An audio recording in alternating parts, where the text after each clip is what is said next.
Physicist Richard Feynman का कहना है कि आपके जीवन का पहला सिद्धांत ये होना चाहिए कि आप खुद को बेवकूफ नहीं बनाएंगे। लेकिन क्या आपने सोचा है कि आप कितनी बार खुद से झूठ बोलते हैं? अक्सर ऐसा होता है कि हम पार्शियल होकर हर बात को समझने की कोशिश करते हैं। अगर हम किसी को बुरा मानते हैं तो उसका किया अच्छा काम भी हमें खराब लगने लगता है। वहीं अगर हमारी पसंद का इंसान कोई बड़ा क्राइम भी कर दे तो हमारा मन मानने के लिए तैयार ही नहीं होता और तब हम खुद को दिलासा देने लगते हैं कि उस पर झूठा इल्जाम लगाया गया होगा। क्या आपने किसी एक्सीलेंट डिसीजन या ऐसे जजमेंट के बारे में सोचा है जो कि पार्शियल नहीं होगा? ऐसे जजमेंट के लिए आपके दिमाग में सबसे पहला ख्याल क्या आता है? शायद आप इंटेलिजेंस, चतुराई यानी कि क्लेवरनेस, साहस और पेशेंस जैसे कैरेक्टर्स से भरे डिसीजन को ही परफेक्ट जजमेंट कहेंगे। दोस्तों, आपने रोजमर्रा की जिंदगी में देखा होगा कि एक व्यक्ति बेहतरीन लीडर के रूप में लोगों के सामने आता है और वहीं दूसरे लोग बस उसके फॉलोअर बनकर रह जाते हैं। ऐसा क्यों होता है? दरअसल ये सब एक ऐसे माइंडसेट का नतीजा है जो उन्हें लोगों को समझने और उसके लिए काम करने के लिए मोटिवेट करता है। इस माइंडसेट को साइकोलॉजी की भाषा में स्काउट माइंडसेट कहते हैं और ये माइंडसेट ही है जिसकी वजह से कुछ लोग काफी सुलझे हुए होते हैं और वो अपनी सोच को डेवलप करते हुए समय के साथ चलते हैं। इनके ऑपोजिट ऑर्थोडॉक्स सोच रखने वाले लोग ना तो नई जनरेशन के साथ चल पाते हैं और ना ही उनकी सोच डेवलप हो पाती है।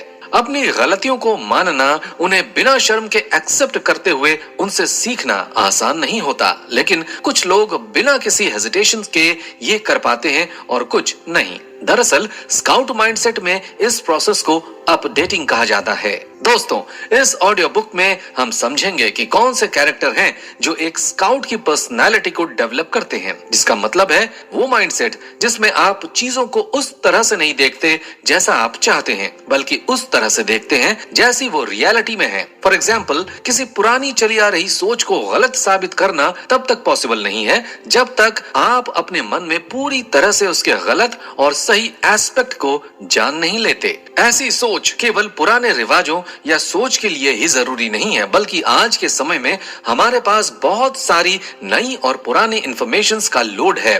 फिर भी हमें कौन सी इंफॉर्मेशन एक्सेप्ट करनी है और कौन सी रिजेक्ट करनी है, इसके लिए भी एक बेटर और सुलझा हुआ माइंडसेट जरूरी हो जाता है। कितना अच्छा होगा अगर आप इस दुनिया को ब्लैक एंड व्हाइट के चश्मे के बजाय थोड़ा गलत और थोड़ा सही के परसेंटेज में देखना शुरू कर पाएं, क्योंकि जब हम किसी और बात के थोड़ा सही और थोड़ा गलत होने की पॉसिबिलिटी को अलाउ करते हैं तो उसे समझना और एक बेटर जजमेंट देना आसान हो जाता है। लेकिन हम कैसे पता करेंगे कि कौन सी चीज कितनी सही है और कितनी गलत है? इस ऑडियो बुक में हम कुछ ऐसे ही सवाल और उनसे जुड़े कैरेक्टरिस्टिक्स की बात करेंगे। इस ऑडियो बुक में हम ये भी जानेंगे कि कौन सी सिचुएशन में आप इमोशनली बिहेव कर सकते हैं और कौन सी सिचुएशंस में दिमाग का इस्तेमाल करना जरूरी है, जिससे कि आप ना तो एक इमोशनल फूल बनकर लोगों के सामने आए और ना ही एक प्रैक्टिकल मशीन बनकर रह जाएं। तो बने रहिए हमारे साथ और सुनते रहिए train your brain to think better की audio book only on Kuku FM।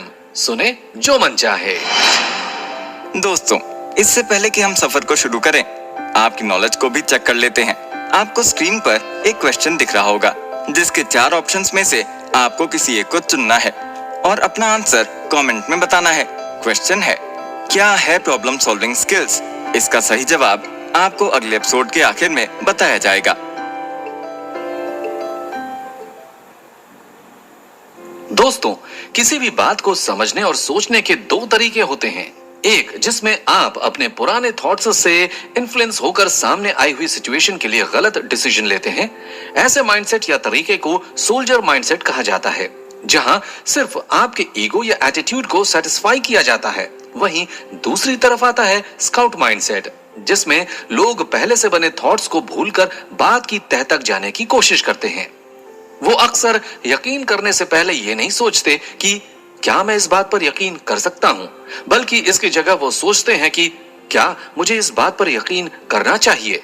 बिना सोचे समझे पुरानी बातों के बेसिस पर यकीन करने या माइंडसेट बना लेने को साइकोलॉजी में डायरेक्शनली मोटिवेटेड रीजनिंग कहते हैं, जिसका मतलब है कि हमारा कॉन्शियस माइंड पुराने एक्सपीरियंस के बेसिस पर हमारे बिना चाहे भी उससे एक प्रेरित या मोटिवेटेड कंक्लूजन पर पहुंचता है। जब लोग डायरेक्शनली मोटिवेटेड रीजनिंग को फॉलो करते हैं तो वो अपने डिसीजंस के अपोज में आने वाले सवालों के लिए जवाब भी तैयार कर लेते हैं। जैसे कोई सोल्जर अपने देश या अपनी सिक्योरिटी के बारे में डिफेंड करता है, लोग भी अपने बिलीफ के बारे में इसी तरह से रिजर्व रहना चाहते हैं जैसे वो किसी मिलिट्री कैंप में हैं, जिनकी सिक्योरिटी को बनाए रखना उनका फर्ज है। ये बिलीव्स डीप रूटेड होते हैं और लोगों के पास इनके लिए प्रॉपर फैक्ट्स होते हैं। जब कोई किसी एक बात पर सदियों से यकीन कर रहा होता है तो वो उसके लिए हजारों फैक्ट्स इकट्ठा कर लेता है और उनके बेसिस पर बहस करने से भी नहीं चूकता। दरअसल ये आर्गुमेंट अपने बिलीव्स को सेटिस्फाई करने के लिए डिफेंस या अटैक का ही एक फॉर्म है। लोग अपने बिलीव्स को डिफेंड करने के लिए कई मजबूत एविडेंसेस को ढूंढने से भी पीछे नहीं हटते, क्योंकि समय के साथ ये बिलीव्स सीमेंटेड हो जाते हैं और फिर इन्हें बदलना पॉसिबल नहीं हो पाता। अगर डायरेक्शनली मोटिवेटेड रीजनिंग किसी सिचुएशन में लड़ने वाले सोल्जर की तरह काम करती है तो वहीं एक्यूरेसी मोटिवेटेड रीजनिंग एक स्काउट की तरह बिहेव करती है, जो हर सिचुएशन में पहले अपने दिमाग को मैप करता है और फिर उसके हिसाब से बिहेव करता है। वो जानने की कोशिश करता है कि किसी बात के पीछे क्या वजह हो सकती है, या कुछ ऐसा तो नहीं जो छिपा रह गया हो, या किसी बिलीव के फायदे और नुकसान क्या हैं। इन सब से रिलेटेड सारे इंफॉर्मेशन इकट्ठा करने के बाद ही वो किसी डिसीजन पर पहुंचता है। एक स्काउट माइंडसेट नॉर्मल से अलग नहीं होता, लेकिन ये जानने की कोशिश करता है कि कोई रास्ता कितना सुरक्षित है या दूसरा रास्ता कितना कमजोर। वो खुद को मूर्ख बनाने के लिए इमेजिनरी चीजें नहीं करता। एक स्काउट माइंडसेट का मतलब है अपने और दुनिया के बारे में अपने परसेप्शन को जितना पॉसिबल हो सके उतना ऑनेस्ट या ईमानदार रखना।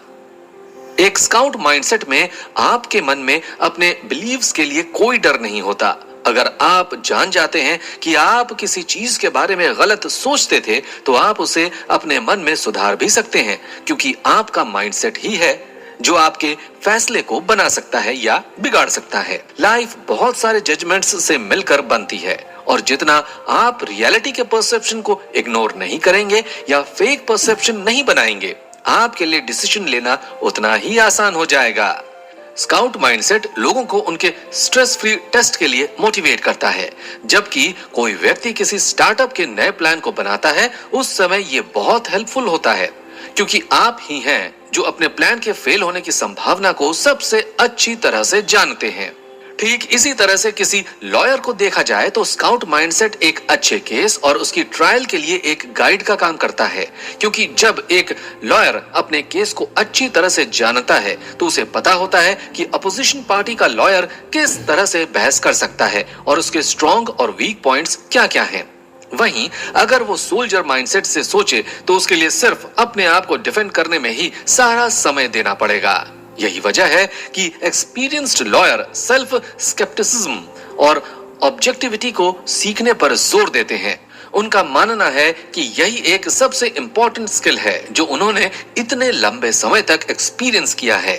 आजकल की लाइफस्टाइल में हमें इस तरह के बहुत सारे कॉमन एग्जाम्पल देखने को मिलते हैं। जैसे बहुत सारे रिलेशनशिप्स में माइंडसेट की वजह से गलतियां देखी जाती हैं, जहां एक व्यक्ति को लगता है कि उसका पार्टनर उसे इग्नोर कर रहा है, वहीं उस पार्टनर का कहना होता है कि वो अपने पार्टनर को स्पेस देने की कोशिश कर रहा है। किसी एक इंसान का ऑथेंटिक यानी कि सीरियस होना दूसरे इंसान को रूड लग सकता है। ऐसे सिचुएशन में स्काउट माइंडसेट हमारी मदद करता है और जिसके बाद हम चीजों को दूसरे इंसान के नजरिए से समझने की कोशिश कर पाते हैं। वैसे अगर रियलिटी में देखा जाए तो कोई भी इंसान परफेक्ट स्काउट नहीं होता और कोई भी इंसान परफेक्ट सोल्जर भी नहीं होता। लोग सिचुएशन के हिसाब से इन दोनों के बीच स्विच करते हैं। जैसे एक कॉमन एग्जांपल लिया जाए तो एक बिजनेसमैन अपने काम पर स्काउट की तरह बिहेव करता है और अपने असम्पशंस को टेस्ट करने में खुशी महसूस करता है। इन एक्सपेरिमेंट्स के दौरान जब उसे पता चलता है कि वो मार्केट के बारे में एक गलत राय बना रहा था तो वहां वो अपनी मिस्टेक को एक्सेप्ट भी करता है, लेकिन उसके बाद उसके घर आते ही अपनी पर्सनल लाइफ में एक सोल्जर की तरह अपनी फैमिली पर अपनी राय थोपने की कोशिश करने लगता है। तब वो नहीं मानना चाहता कि वो गलत भी हो सकता है।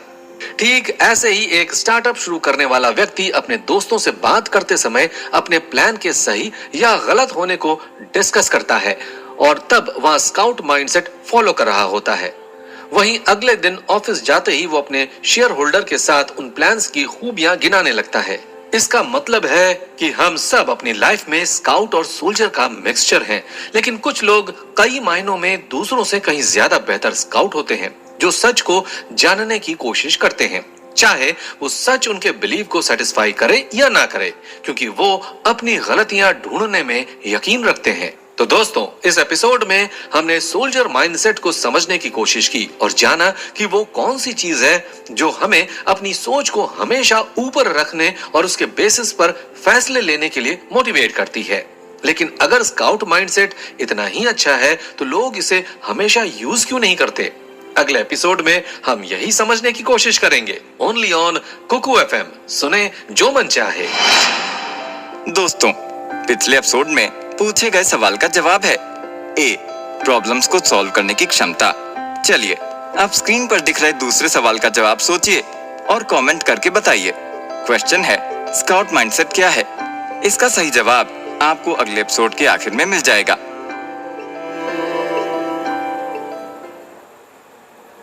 जब आप किसी रूल को बदलने की कोशिश करते हैं तो उससे पहले आपको पूरी जानकारी होनी चाहिए कि यह नियम किस वजह से बनाया गया था।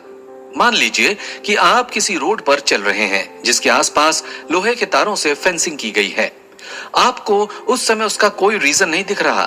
तब आप कह सकते हैं कि किसी ने ये फेंसिंग क्यों की। उस समय आपने समझने की कोशिश नहीं की कि वहां पर तार क्यों लगाए गए थे, लेकिन इसका यह मतलब नहीं कि वो फेंसिंग बेवकूफी भरा काम था या क्योंकि आपको कोई वजह समझ में नहीं आती इसलिए उन तारों को वहां से हटा देना ठीक है। ऐसा ही पुराने रिवाजों और इंस्टीट्यूशंस के साथ होता है। नए रिफॉर्मर उन्हें देखकर कहते हैं कि आज के समय में इनका कोई काम नहीं है तो इन्हें हटा देना चाहिए। लेकिन अगर स्काउट माइंडसेट की तरह सोचा जाए और हर पुराने रिवाजों को रूढ़िवादी न समझा जाए तो जब तक कोई पुराना रिवाज किसी की प्रोग्रेस में प्रॉब्लम नहीं खड़ी करता है तब तक उन्हें हटाने की कोशिश करने की कोई जरूरत नहीं है। लेकिन स्काउट माइंडसेट किस तरह से काम करेगा उसे समझने के लिए हमें पहले यह समझना होगा कि एक सोल्जर माइंडसेट किस तरह से काम करता है और उसके बाद ही यह जाना जा सकता है कि स्काउट माइंडसेट के फायदे क्या हैं। एक्सपर्ट्स ने सोल्जर माइंडसेट को समझने के लिए इसके कैरेक्टर्स को डिफरेंट कैटेगरीज में डिवाइड किया है, जिनके बारे में हम एक एक करके डिस्कस करेंगे। पहला कैरेक्टर है कंफर्ट, यानी कि उन इमोशंस को इग्नोर करना जो हमें खुशी नहीं पहुंचाते। इसको समझने के लिए आपको उस कार्टून को याद करना होगा जिसमें एक डॉग हैट पहनकर एक टेबल पर बैठा होता है और उसके चारों तरफ आग लगी हुई होती है, लेकिन उस डॉग को स्माइल करना पड़ रहा है। सन 2016 में इंटरनेट पर यह कार्टून बहुत फेमस हुआ था। एक सोल्जर माइंडसेट यही करता है, वो नेगेटिव इमोशंस को अवॉइड करने की कोशिश करता है और समझता है कि जो होता है वो हमारे अच्छे के लिए होता है। सोल्जर माइंडसेट का दूसरा इंपॉर्टेंट कैरेक्टर है सेल्फ एस्टीम, यानी कि अपने बारे में अच्छा महसूस करना। जैसे कि लोग कहते हैं कि अगर आप महान हो तो आपको अकेला होना पड़ेगा, या फिर आपने लोगों को कहते सुना होगा कि मैं अमीर नहीं हूं क्योंकि मैं ईमानदार हूं। दरअसल ऐसा इसलिए होता है क्योंकि लोग खुद को और अपने को सेटिस्फाई करना चाहते हैं। आपकी सेल्फ इमेज ही डिसाइड करती है कि आप कितने खुश और मोटिवेटेड रहेंगे। लेकिन मोटिवेटेड रीजनिंग का हमेशा ये मतलब नहीं होता कि आप ब्रिलियंट और टैलेंटेड हैं और हर कोई आपको पसंद करता है। सेल्फ एस्टीम दो बातों पर डिपेंड करती है, वो है सेल्फ एनहांसमेंट और सेल्फ प्रोटेक्शन। साइकोलॉजिस्ट का कहना है कि सेल्फ एनहांसमेंट अपनी ईगो को पॉजिटिव बनाने की कोशिश करना है और सेल्फ प्रोटेक्शन अपने बारे में बिल्कुल भी खराब ना सोचना है। और सोल्जर माइंडसेट के लिए ये दोनों बातें जरूरी हैं। मोटिवेटेड रीजनिंग या सोल्जर माइंडसेट का तीसरा कैरेक्टर है मॉरल, यानी कि मनोबल, जो लोगों को मुश्किल चीजें करने के लिए मोटिवेट करता है। लोग मानते हैं कि ऑप्टिमिस्टिक होना एक अच्छी बात है क्योंकि यही है जो आपको चैलेंज से पास होने के लिए मोटिवेट करती है। जैसे कि एंटरप्रेन्योर के एक सर्वे में लगभग सभी ने अपनी कंपनी की सक्सेस प्रोबेबिलिटी के 70% चांसेस बताए। जबकि एक एंटरप्रेन्योर का कहना था कि उसे अपनी कंपनी के सक्सेस का 100% यकीन है, जबकि फैक्ट ये है कि दुनिया में स्टार्टअप्स की सक्सेस रेट आज भी 100 में से 10% ही है। ये उस एंटरप्रेन्योर की पॉजिटिव सोच का एग्जाम्पल है। साइकोलॉजिस्ट्स का मानना है कि लोगों को सिलेक्टिव होना चाहिए और ऑप्टिमिस्टिक सिचुएशन की कैरेक्टरिस्टिक्स पर ध्यान देना चाहिए, न कि पेसिमिस्टिक लोगों के सजेशंस पर। अब तक हमने बात की कंफर्ट, सेल्फ एस्टीम और मॉरल के बारे में, जो कि खुद को धोखा देने और सोल्जर माइंडसेट की तरह रिएक्ट करने वाले सिस्टम में इमोशनल टारगेट होते हैं। अगले 3 बेनिफिट्स सोशल बेनिफिट्स हैं, जिनमें लोग दूसरों को अपने बारे में हमेशा एक पॉजिटिव राय बनाने के लिए मोटिवेट करते हैं। सोशल बेनिफिट्स में पहला है पर्सुएशन, यानी कि खुद को कन्विंस करना ताकि दूसरों को कन्विंस किया जा सके। अगर एक लॉ के स्टूडेंट का एग्जाम्पल लिया जाए तो वो अपने केस की बहस के लिए प्रैक्टिस करते टाइम अपने क्लाइंट की गलती के लिए भी लोगों को कन्विंस करने की कोशिश करता है कि उसका कस्टमर मॉरली और लीगली दोनों तरह से सही है। एक एंटरप्रेन्योर अपने प्लान्स को बताते टाइम कन्विंस करने की कोशिश करता है कि उसकी कंपनी से अच्छा परफॉर्मेंस आज के समय में किसी का भी नहीं है। पर्सुएशन के बारे में लेखक जॉनसन का कहना है कि अगर आप किसी को कन्विंस करना चाहते हैं तो पहले आपको अपनी बात को लेकर पूरी तरह से कॉन्फिडेंट होना होगा। दूसरा सोशल बेनिफिट है इमेज, यानी कि ऐसी चीजें या बिलीव्स को सेलेक्ट करना जो हमें दूसरों के नजर में अच्छा दिखाते हैं। बहुत सारे काम या फिर माइंडसेट लोग केवल इसलिए बनाते हैं क्योंकि वो उन्हें फैशनेबल दिखाता है। तीसरा और सबसे लास्ट कैरेक्टर है बिलोंगिंग, यानी कि लोग किस सोशल ग्रुप से कांटेक्ट करते हैं या किस में फिट बैठते हैं। वैसे तो कई रिलीजियस कम्युनिटीज में ऐसा माना जाता है कि आप उसके किसी बिलीफ को ऑब्जेक्ट करते हैं तो इसे एक सामाजिक बहिष्कार की तरह से देखा जाता है। यही नहीं, कुछ लोग केवल कूल दिखने के लिए ऐसे कई सोशल ग्रुप्स में हिस्सा लेते रहते हैं, जैसे क्लाइमेट चेंज पर डिस्कशन हो या पॉलिटिक्स से रिलेटेड क्वेश्चन। आजकल की जनरेशन के पास तो पहले से और भी ज्यादा एक्सपोज्ड दुनिया है, इसलिए इस दुनिया में फैसले लेने के लिए दोनों तरह के माइंडसेट, स्काउट और सोल्जर के बारे में समझाना बहुत जरूरी है। जैसे कि स्टूडेंट्स को कॉग्निटिव बायस, यानी कि अपने थॉट बनाने के लिए इंडिपेंडेंट होना सिखाना भी जरूरी है, जिससे उनके सोचने और समझने की कैपेसिटी डेवलप हो सके। वहीं कॉमन लोगों को क्रिटिकल थिंकिंग, रीजन और लॉजिक के बारे में समझाना भी एक इम्पोर्टेंट स्टेप है, क्योंकि बिना इसके अफवाहों के फैलने की पब्लिसिटी कभी कम नहीं हो पाएगी। वैसे सोल्जर माइंडसेट पूरी तरह से गलत नहीं है, लेकिन ये हमारा बेस्ट ऑप्शन नहीं हो सकता, क्योंकि अपनी कमजोरियों को एक्सेप्ट करके और उनमें सुधार करके अपने सेल्फ एस्टीम को एक बेहतर शेप भी दिया जा सकता है और एक सोशल कम्युनिटी में अपने डिसएग्रीमेंट्स को सप्रेस करते हुए फिट रहने के बजाय एक नई कम्युनिटी खोजी जा सकती है जिसमें आपके थॉट्स फिट बैठते हों। दोस्तों, हमने चैप्टर की शुरुआत में फेंसिंग की बात की थी। सोल्जर माइंडसेट का इस टर्म में क्या पर्पस है, ये हमने इस चैप्टर में समझने की कोशिश की। उम्मीद है अब तक आप इसे समझ गए होंगे। अगले एपिसोड में हम जानेंगे कि किस तरह से ये जाना जा सकता है कि क्या करना सही है और क्या करना गलत। ओनली ऑन कुकू FM, सुने जो मन चाहे। दोस्तों, पिछले एपिसोड में पूछे गए सवाल का जवाब है बी, इनर वॉइस को फॉलो करने की क्षमता। एक और सवाल जो आपको स्क्रीन पर दिख रहा होगा, क्वेश्चन है सोल्जर माइंडसेट क्या है? इसका जवाब कमेंट करके बताइए।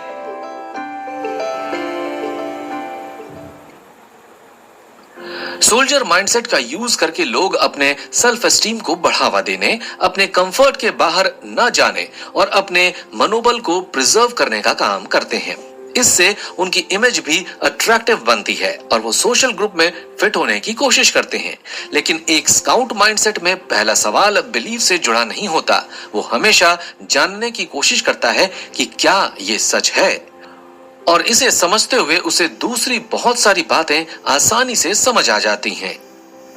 जहां सोल्जर माइंडसेट हमेशा इमोशनल पर्सपेक्टिव के बारे में केयर करता है और उसी डायरेक्शन में सोचता है, वहीं उसकी जगह पर स्काउट माइंडसेट एक अच्छा डिसीजन लेने के लिए जरूरी है। मोस्टली ऐसा होता है कि लोग अक्सर अनकॉन्शियसली लोग अपने जजमेंट और अपने रिलेशन के बीच समझौता कर लेते हैं, जैसे कि अगर आप किसी कम्युनिटी से रिलेटेड हैं, तो सोल्जर माइंडसेट हमेशा कहेगा कि अपने कम्युनिटी के बिलीफ से रिलेटेड जब भी कोई क्वेश्चन रेज हो तो उस समय उसे डिफेंड करना बहुत जरूरी है।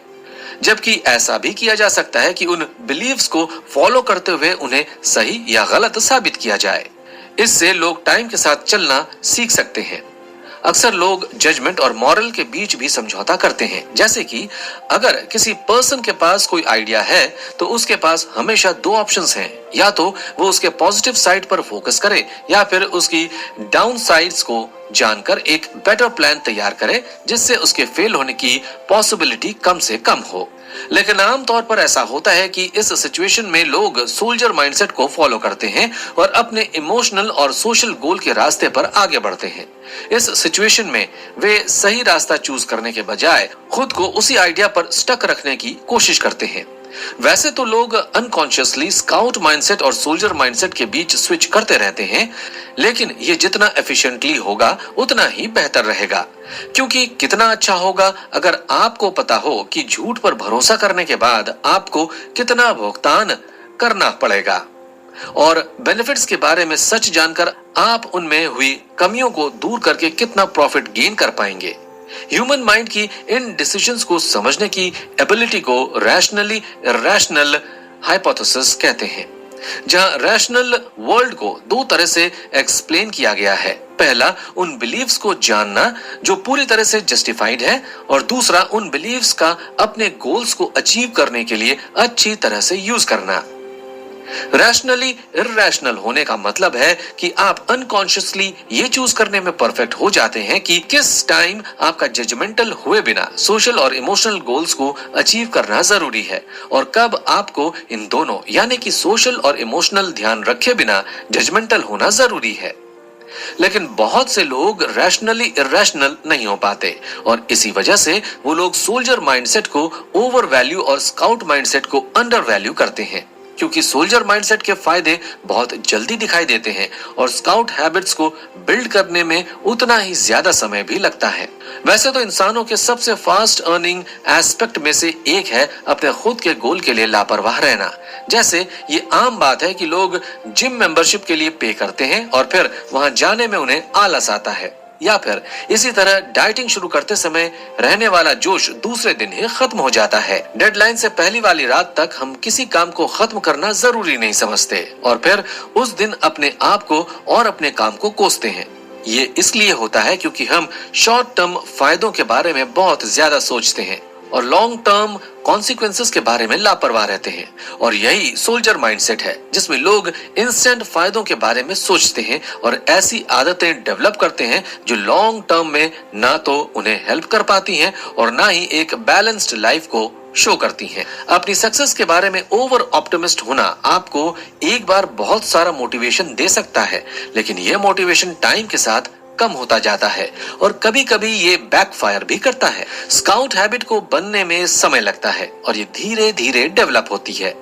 फॉर एग्जाम्पल, हम देखते हैं कि जो लोग जिम जाते हैं उनके लिए ये इम्पोर्टेंट नहीं है कि वे कितनी कैलोरी बर्न कर रहे हैं, लेकिन इसका बेनिफिट्स ये है कि वे अपनी वैल्यूएबल स्किल्स और हैबिट्स को डेवलप कर रहे हैं। एक और एग्जाम्पल को देखें तो कुछ लोगों को किसी भी फैक्ट को प्रेजेंट करने से पहले उनके बारे में पूरी इंफॉर्मेशन इकट्ठा करने की आदत होती है। ये हैबिट उन्हें सीधे तौर पर फायदा नहीं पहुंचाती, लेकिन ये उनमें गलत को एक्सेप्ट करने और सोचने की कैपेसिटी को कम करता है। ऐसे में उनके फ्यूचर में गलतियां करने की पॉसिबिलिटी कम से कम होती जाती है। स्काउट हैबिट्स सोल्जर माइंडसेट के कंपैरिजन में फायदा तो पहुंचाती है, लेकिन जजमेंटल होने के लिए जरूरी है कि स्काउट हैबिट्स को ठीक तरह से डेवलप किया जाए। लोग सेल्फ डिसेप्शन यानी कि खुद को धोखा देने के रिपल इफेक्ट को अंडर एस्टिमेट करते हैं। ये एक फैक्ट है कि लोग एक बार जब दूसरों को और खुद को चीट करना शुरू करते हैं तो इसे आदत बना लेते हैं। झूठ बोलने की आदत के साथ भी ऐसा ही है कि आप एक छोटे झूठ को छुपाने के लिए दूसरा झूठ बोलते हैं और दूसरे झूठ को छुपाने के लिए तीसरा, और ये सीक्वेंस चलता रहता है। इस पर भी दूसरों को चीट करना और उनसे झूठ बोलना अलग बात है, लेकिन जब लोग खुद को धोखा देना शुरू करते हैं तो ये सोल्जर माइंडसेट की तरह इंस्टेंट फायदा पहुंचाता है, लेकिन इससे हम स्काउट माइंडसेट से बहुत दूर होते जाते हैं। इसका एक और जरूरी कैरेक्टरिस्टिक है सोशल कास्ट को भी बढ़ा चढ़ा कर पेश करना, मतलब कि दूसरों के सामने खुद को उस तरह से दिखाना जो वो खुद नहीं है। एक सर्वे के हिसाब से 81% लोग डॉक्टर से वह इंफॉर्मेशन शेयर ही नहीं करते हैं जो उनके ट्रीटमेंट में जरूरी है, और उसके बाद उम्मीद करते हैं कि उनका बेहतर तरीके से इलाज हो पाए। वैसे तो आजकल की जनरेशन इंस्टेंट बेनिफिट के लिए ही सोचती है, लेकिन उसकी कीमत लोग अपनी थॉटफुलनेस को खोकर चुका रहे हैं।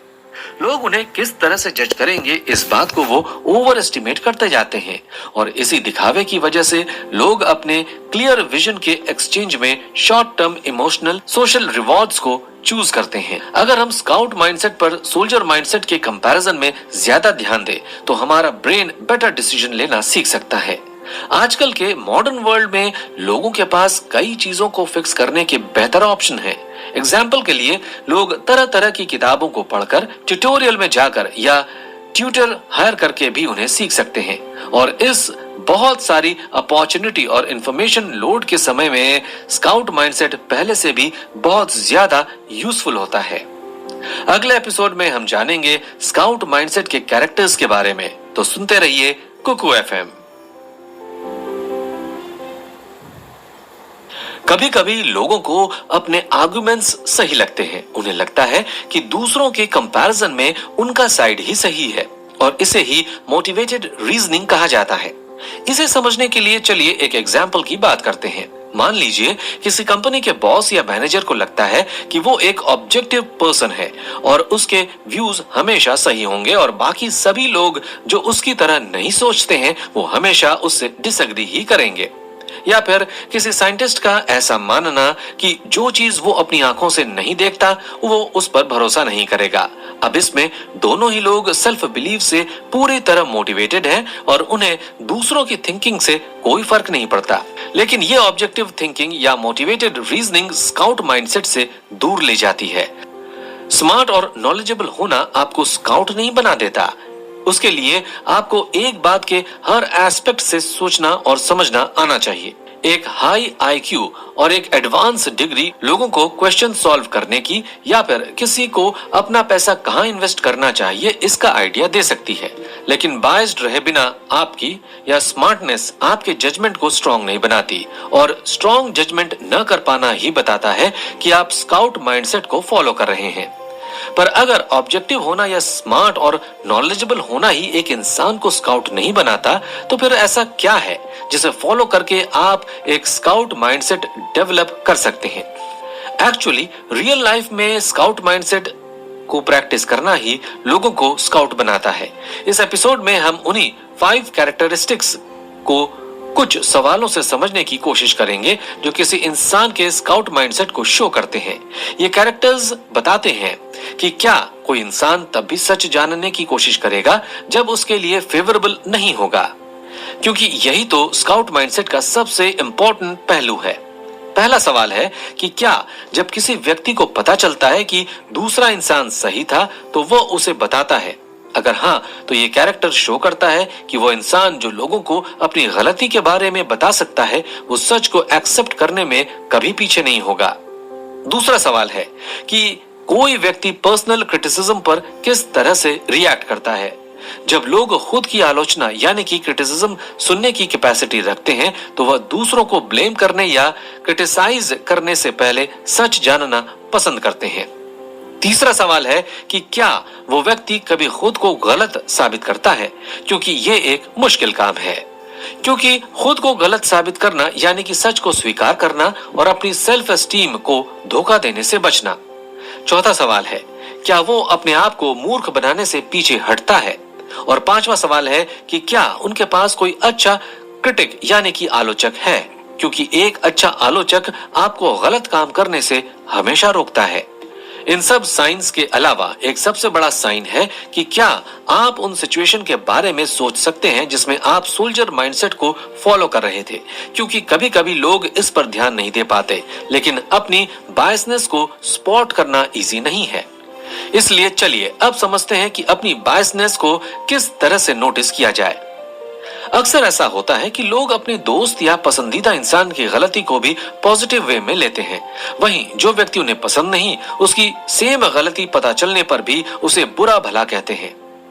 दिमाग के लिए उन टॉपिक्स पर यकीन करना सबसे इजी है जिन्हें वो पहले कभी कंसिडर नहीं करते हैं, और उसमें से वो सबसे कन्वीनियंट आंसर चुनकर उसे एक्सप्रेस कर देता है। लेकिन मोटिवेटेड रीजनिंग को डिटेक्ट करना इतना आसान नहीं है। इसके लिए आपको दो तरह की रीजनिंग को कंपेयर करना पड़ेगा। पहली रीजनिंग काउंटर फैक्चुअल वर्ल्ड पर डिपेंड होगी और दूसरी मोटिवेशनल रीजनिंग पर। आपको सोचना होगा कि वही कंडीशन जो आपके पसंद के व्यक्ति के साथ है, अगर आपके नापसंद के व्यक्ति के साथ होती तो आप क्या डिसीजन लेते। इस तरीके से आप बायस्ड होने से बच सकते हैं। बायसनेस को समझने के लिए साइकोलॉजिस्ट कई टेस्ट करने की भी सलाह देते हैं। उनमें से कुछ टेस्ट के बारे में हम आपको बताते हैं। पहला टेस्ट है डबल स्टैंडर्ड टेस्ट। इसमें सवाल होता है कि क्या आप एक व्यक्ति या उसके ग्रुप को अलग तरह से जज कर रहे हैं जिस तरह से आप दूसरे व्यक्ति या उसके ग्रुप को नहीं करते। दूसरा टेस्ट है आउटसाइडर टेस्ट। इसमें सवाल होता है कि आप इस सिचुएशन को किस तरीके से इवैल्यूएट करते अगर ये आपकी सिचुएशन न होती। तीसरा है द कंफर्मिटी टेस्ट। इसमें लोगों को उनके सोशल व्यूज के बेसिस पर टेस्ट किया जाता है। इसमें सवाल होता है कि अगर कोई और व्यक्ति इस व्यू को नहीं रखता है तो तब भी क्या आप सेम व्यू फॉलो करेंगे। चौथा है स्टेटस क्वो बायस टेस्ट। इसमें सवाल होता है कि यदि आपकी करंट सिचुएशन आपके स्टेटस को न शो कर रही होती तब भी क्या आप इसे चुनते। ये टेस्ट सीधी तरह से सोशल व्यू को शो करता है। हालांकि इस सारे थॉट्स और एक्सपेरिमेंट्स किसी को नहीं बता सकते कि किस चीज के लिए कौन सा स्टेप फॉलो करना चाहिए, लेकिन इनसे आपको पता चलता है कि आप डबल स्टैंडर्ड रखते हैं या नहीं।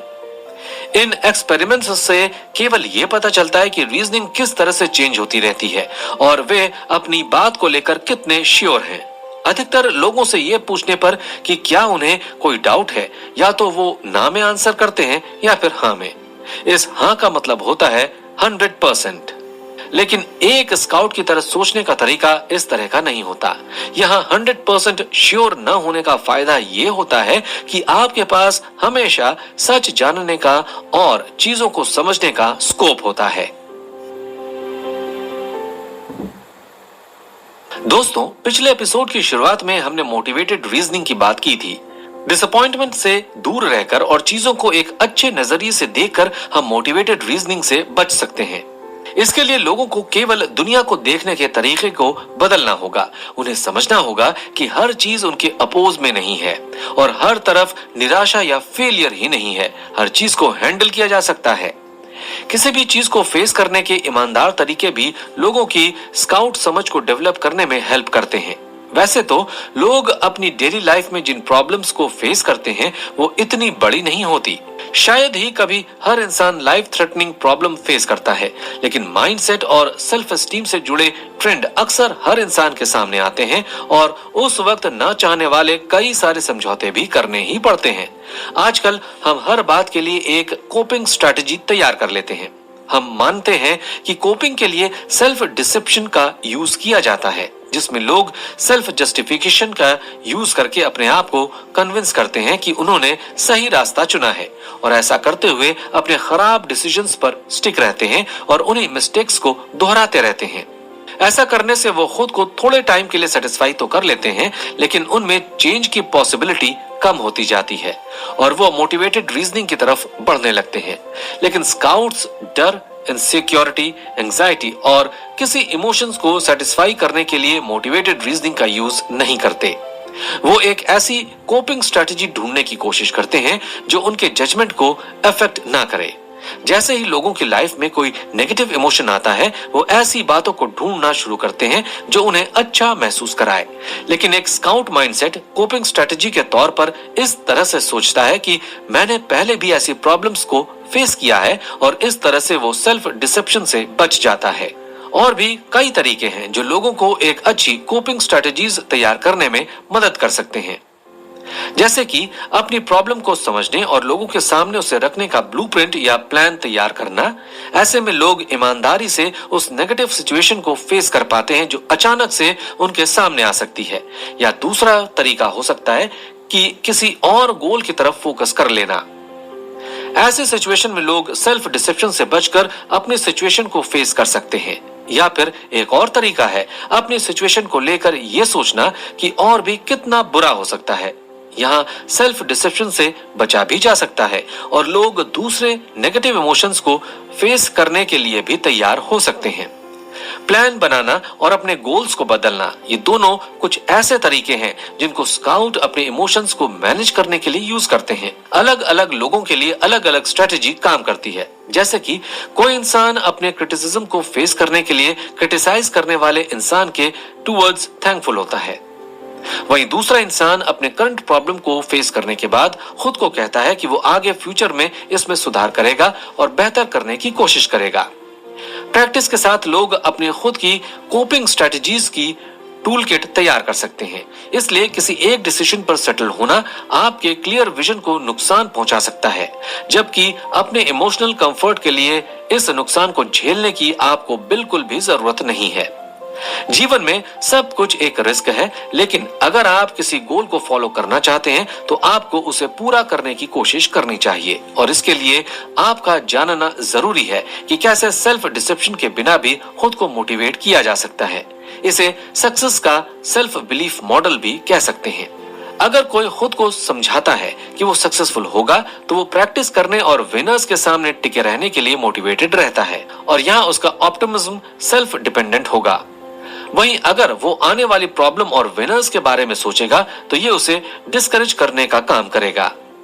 आजकल इंस्टाग्राम और पिंटरेस्ट की दुनिया में मोटिवेशनल इमेजेस में हर तरफ आपको सेल्फ बिलीफ मॉडल देखने को मिलेगा। बहुत सारे मोटिवेशनल कोट बताते हैं कि जहां आप पहुंचने का यकीन रखते हैं वहां आप पहुंच जाते हैं, और जहां आप ये यकीन नहीं कर पाते वहां आप नहीं पहुंच पाते। लेकिन ऐसा नहीं है कि लोगों को फेलियर के बारे में सोचना ही नहीं चाहिए। लोगों के डिसीजंस उन्हें फॉलो करते समय आने वाली प्रॉब्लम की एक एक्यूरेट पिक्चर उन्हें एक परफेक्ट गोल को अचीव करने में मदद करती है। ऐसे समय में वो लोग जो उनकी तरह के प्रोजेक्ट पर पहले से काम कर रहे हैं वो प्रॉब्लम के बारे में एक्यूरेट आइडिया पता करने में उनकी हेल्प कर सकते हैं। मोटिवेशनल रीजनिंग के साथ यही प्रॉब्लम है कि लोग रिस्क के बारे में रियलिस्टिक तरीके से नहीं सोचते। वो अपने आप से ये सवाल नहीं करते कि क्या ये गोल इतना जरूरी है कि वो रिस्क ले सकते हैं, या फिर क्या ऐसा कोई और गोल भी हो सकता है जो उन्हें सेम रिजल्ट दे सकता है और उसमें रिस्क भी कम हो। जब लोग ये सवाल नहीं पूछते तो ये क्लियरली शो करता है कि वो कोई और डिसीजन नहीं लेना चाहते और वो अपने प्लान में चेंज लाने में भी इंटरेस्टेड नहीं है। उनके पास केवल एक ही ऑप्शन है कि वो अपने सेम प्लान को फॉलो करें। अब आप समझ सकते हैं कि किसी गोल को चुनते समय उसे फॉलो करने में आने वाली प्रॉब्लम की एक एक्यूरेट पिक्चर बना लेना कितना जरूरी है। लेकिन अगर लोग इसके बिना ही किसी डिसीजन पर पहुंच जाते हैं तो फिर उन्हें पछतावा करते समय इर्रेशनल ऑप्टिमिज्म को फॉलो करना होता है। किसी गोल को फॉलो करने में आने वाले ऑड्स का एक्यूरेट पिक्चर लोगों को उनके प्लान को टाइम बाय टाइम चेंज करने में भी मदद करता है। एक गोल को फॉलो करते हुए डिसीजन मेकिंग और एग्जीक्यूशन में कोई खास अंतर नहीं है। समय के साथ लोगों की सिचुएशन बदलती है, वो नई चीजें सीखते हैं और अपने गोल के बारे में नए आइडियाज बनाते हैं। किसी गोल को फॉलो करने में आने वाली प्रॉब्लम के बारे में जानकारी होने से लोगों को आइडिया मिलता है कि अपनी सक्सेस के समय में कितना रिस्क लेना है। ये आपको साइकोलॉजिकल चैलेंज के लिए तैयार रखता है कि किस तरह खुद को डिस्करेज होने से बचाना है या कठिन समय में किस तरह से खुद को मोटिवेट करना है। जब एलन मस्क ने एक स्पेस फ्लाइट कंपनी शुरू करने के बारे में सोचा तो उनके दोस्तों ने सोचा था कि वो एक क्रेजी इंसान है। इसके लिए मस्क ने पेपॉल कंपनी से $180 मिलियन कमाए थे और वो इसे स्पेस एक्स पर खर्च करने वाले थे। उनके दोस्तों ने उन्हें कहा कि तुम फेल होगे और पेपॉल कंपनी से कमाए सभी पैसे गंवा दोगे।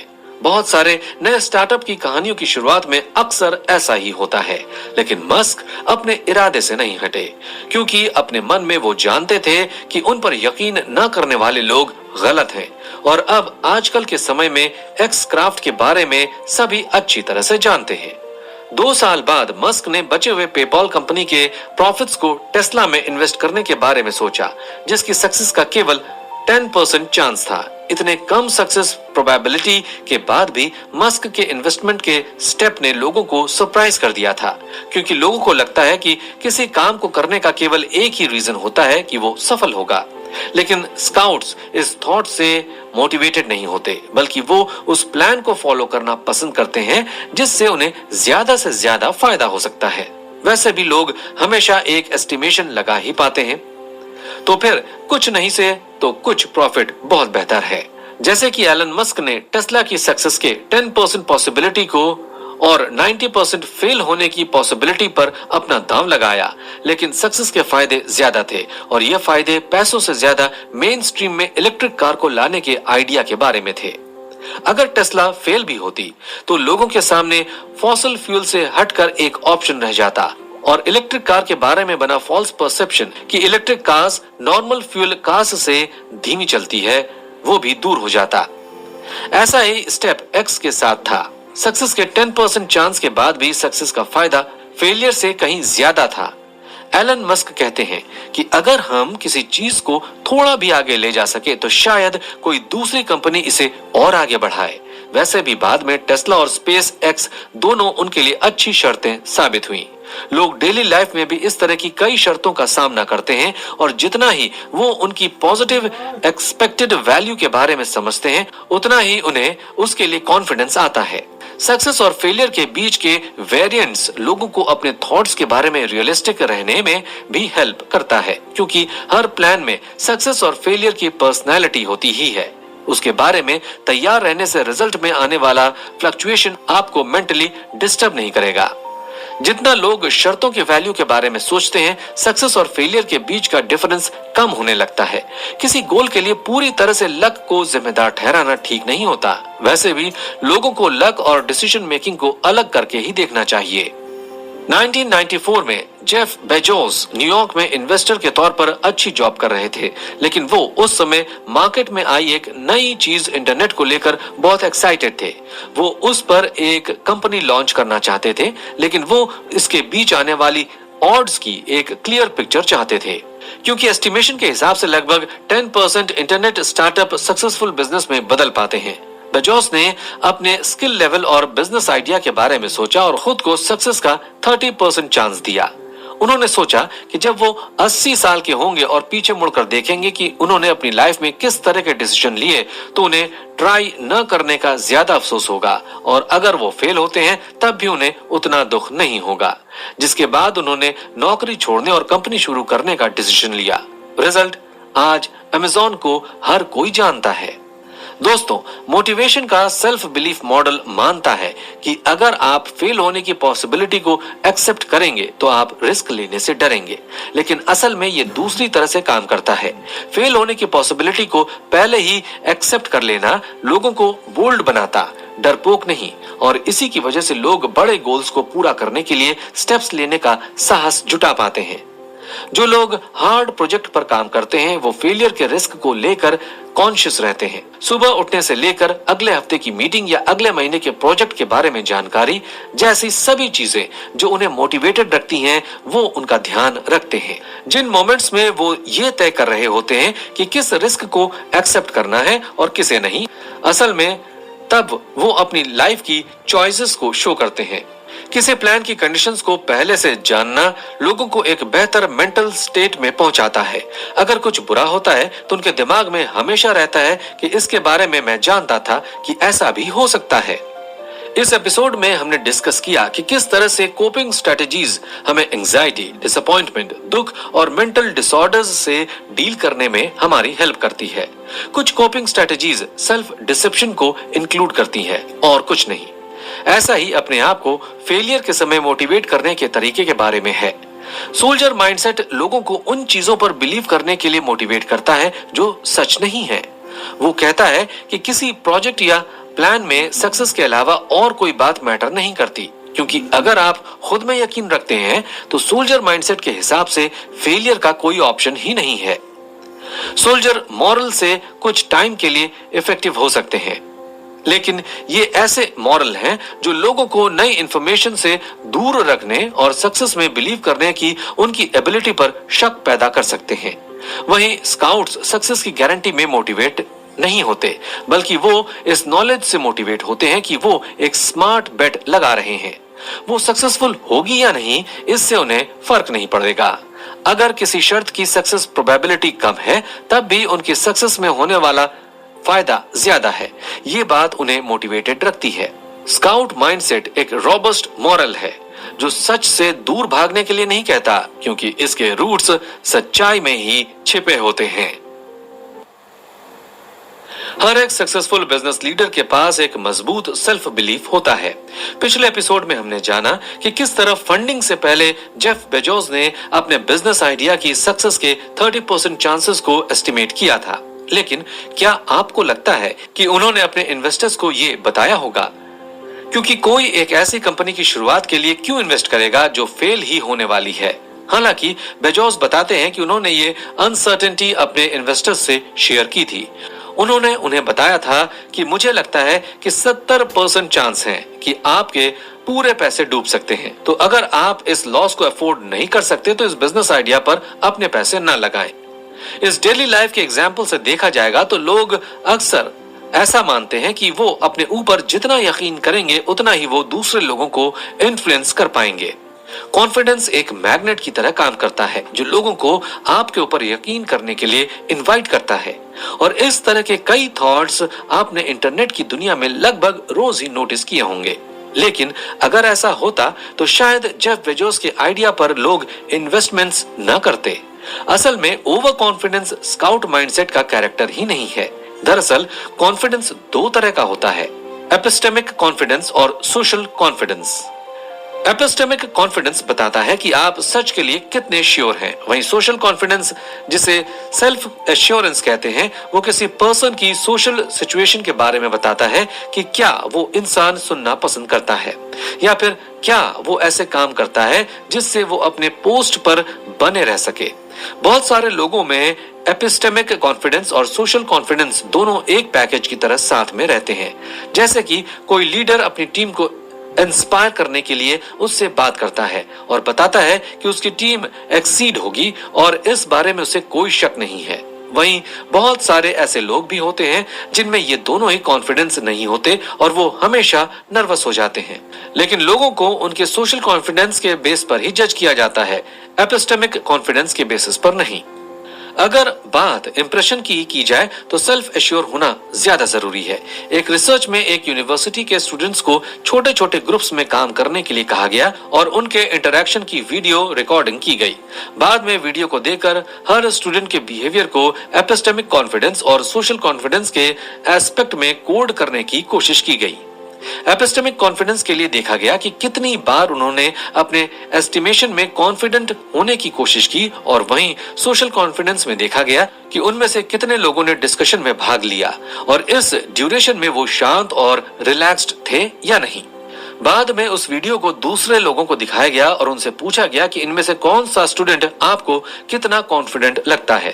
रिस्पांस में आई कॉम्पिटेंस रीडिंग इस बात पर बेस्ड थी कि कौन सा स्टूडेंट कितने सरल शब्दों में अपनी बात कह पा रहा था और किसकी वॉइस टोन रिलैक्स्ड थी। अधिकतर स्टडीज में देखा गया है कि लोग किसी व्यक्ति को कॉन्फिडेंट तभी मानते हैं जब वो आई कांटेक्ट या अपनी आवाज की टोन को इवन रख पाता है। दरअसल ये चीजें ही उसका सोशल कॉन्फिडेंस शो करती हैं, जिसको बढ़ाने के लिए लोग पब्लिक स्पीकिंग, अपने ड्रेसिंग सेंस में सुधार या फिर अपने पोस्चर को चेंज करने जैसा काम भी कर सकते हैं। ये तो बात रही सोशल कॉन्फिडेंस की। अब एपिस्टेमिक कॉन्फिडेंस की बात की जाए तो उसका मेन फैक्टर अनसर्टेनिटी है, जिसका मतलब है अनिश्चितता, यानी कि कोई काम पूरा होगा या नहीं, या फिर उसमें कितना लॉस होगा या प्रॉफिट। अनसर्टेनिटी दो तरह की हो सकती है, पहले की वजह है इग्नोरेंस या एक्सपीरियंस की कमी होना। फिर दूसरा अनसर्टेनिटी की वजह है सच्चाई का उलझा हुआ और अनप्रेडिक्टेबल होना। इग्नोरेंस या एक्सपीरियंस की कमी से होने वाली अनसर्टेनिटी किसी इंसान की एक्सपर्टीज और जस्टिफिकेशन पर सवाल उठाती है, लेकिन अनप्रेडिक्टेबल अनसर्टेनिटी को कम्युनिकेशन से टाला जा सकता है, जिसके लिए आपको 3 रूल्स फॉलो करने होंगे। पहला रूल है दूसरों को यह दिखाना कि इस अनसर्टेनिटी का कोई रीजन है। जब आप लोगों को बताते हैं कि कोई बात अनप्रेडिक्टेबल है, तो बाद में उसके फेलियर पर आपकी जिम्मेदारी कम हो जाती है और फिर सर्टेनिटी को अनरियलिस्टिक दिखाना आपको 100% सर्टेनिटी की जिम्मेदारी लेने वालों से ज्यादा पर्सुएसिव बनाती है। दूसरा रूल है कि आप जब भी कोई एस्टिमेशन करें तो उसके बारे में दूसरों को पूरी जानकारी दें। एक ब्रिटिश कंसल्टेंट बताते हैं कि अगर आपके पास किसी चीज की पूरी जानकारी नहीं है तो आप केवल एक एवरेज डेटा ही प्रोवाइड कर पाएंगे। वहीं इसके ऑपोजिट किसी चीज की पूरी जानकारी आपको कॉन्फिडेंट बना देती है। तीसरा रूल है अपनी बात को प्रेजेंट करने से पहले उसकी प्लानिंग करना। लोग अनसर्टेन आंसर को इसलिए नहीं पसंद करते क्योंकि इसके बाद उन्हें क्या करना चाहिए ये उन्हें नहीं पता होता। एग्जाम्पल के लिए कोई डॉक्टर अपने पेशेंट से बात करते समय अगर उसे बताता है कि उसके ठीक होने की कोई गारंटी नहीं है तो वो घबरा सकता है, लेकिन इसकी जगह अगर उसे बताया जाए कि उसके ठीक होने की कोई गारंटी नहीं है तब भी उसे अपना इलाज कंटिन्यू रखना चाहिए और वो डॉक्टर उसका रेगुलर मॉनिटरिंग करेगा, तो ये अनसर्टेनिटी को एक अच्छे फॉर्म में शो करेगा। और वैसे भी आपको इंस्पायरिंग होने के लिए सक्सेस का प्रॉमिस करने की जरूरत नहीं होती। इसके लिए लोग एम्बिशियस गोल्स बना सकते हैं और लोगों को बता सकते हैं कि वो क्या चेंजेस लाना चाहते हैं। वो ये भी बता सकते हैं कि क्यों आप उस चेंज के लिए इतने एक्साइटेड हैं और इस तरह से लोग अनरियलिस्टिक बातें किए बिना भी लोगों को इंस्पायर कर सकते हैं। दोस्तों, इस एपिसोड में हमने लोगों को ओवर कॉन्फिडेंस से बचते हुए दूसरों को इन्फ्लुएंस करने के लिए 3 की यानी प्रिंसिपल्स को डिस्कस किया। पहला था कि आपको कॉन्फिडेंट दिखने के लिए अपने ओपिनियन को 100% फर्टिलिटी के साथ दिखाना जरूरी नहीं है। लोग आपके एपिस्टेमिक कॉन्फिडेंस पर ज्यादा ध्यान नहीं देते, वो ध्यान देते हैं कि आप किस तरह से बिहेव करते हैं। आपकी बॉडी लैंग्वेज, टोन और सोशल कॉन्फिडेंस कैसा है। दूसरा ये कि अनसर्टेनिटी को डिस्कस करना बुरी चीज नहीं है, ये डिपेंड करता है कि वो अनसर्टेनिटी आप में है या दुनिया में। अगर आप किसी टॉपिक पर स्ट्रॉन्ग कमांड रखते हैं और उसके बारे में अपने प्लान और उसकी एनालिसिस पर बात करते हैं तो आप एक एक्सपर्ट दिखेंगे। तीसरा है कि आप ओवर प्रॉमिसिंग हुए बिना भी लोगों को इंस्पायर कर सकते हैं। आप लोगों को बता सकते हैं कि किस तरह से आपका आइडिया उनकी मदद कर सकता है, पर जरूरी नहीं कि ये आइडिया हमेशा काम करेगा। अगले एपिसोड में हम समझेंगे कि हमेशा सही होने का प्रेशर किस तरह से हमारे रिजल्ट्स पर इफेक्ट डालता है। तो बने रहिए हमारे साथ ओनली ऑन कुकू FM, सुने जो मन चाहे। दोस्तों, पिछले एपिसोड में हमने ओवर कॉन्फिडेंस, ओवर प्रॉमिसिंग और अनसर्टेनिटी की बात की थी और समझा था कि इन कैरेक्टर्स के बिना भी लोगों को इन्फ्लुएंस किया जा सकता है। अक्सर ऐसा देखा जाता है कि जब हमें किसी काम में गलत प्रूव होने का डर नहीं होता तो हम कंपैरेटिवली बेहतर परफॉर्म कर पाते हैं। चलिए इसे एग्जाम्पल से समझते हैं। एक पॉलिटिकल साइंटिस्ट फिलिप टेटलॉक ने 2 डिकेड्स तक लोगों की ग्लोबल इवेंट को फोरकास्ट करने की एबिलिटी को मिरर किया। इस रिसर्च के रिजल्ट डिसअपॉइंटिंग थे क्योंकि एक्सपर्ट जिन बातों की फोरकास्टिंग नहीं कर पा रहे थे, रैंडम लोगों ने उन्हें काफी बेहतर तरीके से फोरकास्ट किया। टेटलॉक का कहना था कि एक एवरेज एक्सपर्ट भी उतना ही सही फोरकास्ट कर रहा था जितना कि एक शिंपैंजी कर सकता है। यहाँ पर बात स्मार्टनेस की नहीं है। रैंडम लोगों या चिंपैंजी के पास कोई टेक्निक, प्रीवियस इंफॉर्मेशन या फिर एक्सपीरियंस नहीं होता, लेकिन फिर भी वो उनसे बेहतर परफॉर्म कर रहे थे क्योंकि उन पर सही होने का ना तो कोई प्रेशर था और ना ही वो गलत होने से डर रहे थे। तो इस एपिसोड में हम सही गलत होने के डर को दूर करने के बारे में चर्चा करेंगे। दरअसल प्रोफेशनल फोरकास्टर्स के पास इंफॉर्मेशन का बहुत बड़ा डेटा होता है और इसके लिए उन्हें अपनी इंफॉर्मेशन को बार बार चेंज करना होता है और अपने माइंडसेट को बार बार बदलना। उनकी बेसिस पर बिलीव्स को तैयार करना मेंटली और इमोशनली एक प्रेशर क्रिएट करता है। अगर दुनिया को ब्लैक एंड व्हाइट की थीम में देखा जाए तो आपका एक डेटा आपके एक बिलीफ को स्ट्रॉन्ग कर रहा होता है, वहीं थोड़ी ही देर के बाद का दूसरा डेटा दूसरे बिलीफ को स्ट्रॉन्ग करता है। ऐसे में लोगों को एविडेंसेस को सॉर्ट करना आना चाहिए कि कौन सी इंफॉर्मेशन आपके लिए जरूरी है और कौन सी नहीं। वहीं अगर लोग दुनिया को ग्रे कलर के शेड्स में देखें तो आप एक स्केल के बेस पर अपने माइंड को शिफ्ट में चेंज कर सकते हैं। जैसे कि आप किसी बात को लेकर 30% श्योर हैं, वहीं दूसरी स्टडी के हिसाब से वो पॉसिबिलिटी 70% पर भी पहुंच सकती है या फिर ये 90% पर भी पहुंच सकती है। लेकिन ये ब्लैक एंड व्हाइट वाली सिचुएशन से बहुत बेहतर है, आपको परसेंटेजेस का आइडिया मिल जाता है। अपनी गलतियों को पहचानना और उन्हें एक्सेप्ट करना ही सही और बेटर डिसीजन लेने का पहला स्टेप है।